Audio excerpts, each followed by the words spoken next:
شہر میں جاری بدترین لوڈ شیڈنگ کے خلاف مہاجر قومی موومنٹ نے سڑکوں پر آنے کا فیصلہ کر لیا۔ ڈیفنس میں اپنی رہائش گاہ پر پریس کانفرنس کرتے ہوئے مہاجر قومی موومنٹ کے چیئرمین آفاق احمد نے کہا کہ الیکٹرک کی ظلم و زیادتی کے خلاف 3 جون کو نمائش چورنگی پر احتجاج ریکارڈ کروائیں گے، جس میں تمام سیاسی جماعتوں کے ساتھ ساتھ عوام کو شرکت کی دعوت دیتے ہیں۔ یہ اقدام بہت اچھا اقدام ہے اور ہمیں پرامن احتجاج ریکارڈ کرانا چاہیے۔ ہم نے فیصلہ کیا ہے کہ 3 تاریخ کو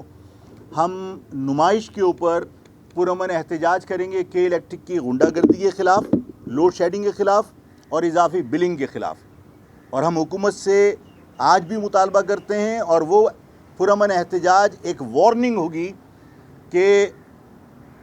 الیکٹرک کی غنڈہ گردی حکومت کی سرپرستی میں ہو رہی ہے، اس میں کوئی شک و شبہ نہیں ہے۔ احتجاج کی حکمت عملی مرتب کرنے کے لیے 4 رکنی کمیٹی تشکیل دینے کا اعلان کرتے ہوئے چیئرمین آفاق احمد کا کہنا تھا کہ ہم عید کے بعد ڈسٹرکٹ اور ٹاؤن کی سطح پر بھی احتجاج ریکارڈ کروائیں گے اور ضرورت پڑی تو شہر میں ہڑتال کی کال بھی دیں گے۔ یہ 4 رکنی کمیٹی شوکت اللہ فاروقی صاحب کی سربراہی میں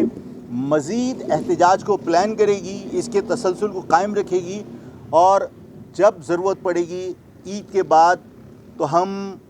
اس شہر میں مختلف مقامات پر احتجاج کر کے عوام کو اعتماد میں لے کر ہم اس شہر میں اپنے ساتھ ہونے والی زیادتی پر پورے کراچی کی عوام کے اتحاد کا مظاہرہ کرنے کے لیے اسٹرائک کی کال بھی دیں گے، اور یہ کمیٹی اس کا فیصلہ کرے گی وقت اور تاریخ کا۔ حکومت کی جانب سے الیکٹرک سے کیے گئے معاہدے کو عوام دشمن قرار دیتے ہوئے آفاق احمد کا کہنا تھا کہ الیکٹرک نے اب تک جتنے بھی بل جاری کیے ہیں ان کی عدالتی تحقیقات کروائی جائیں۔ کراچی کے ساتھ دوہرا معیار کسی صورت قبول نہیں کریں گے۔ میٹرو ون نیوز، ہر پل کی خبر۔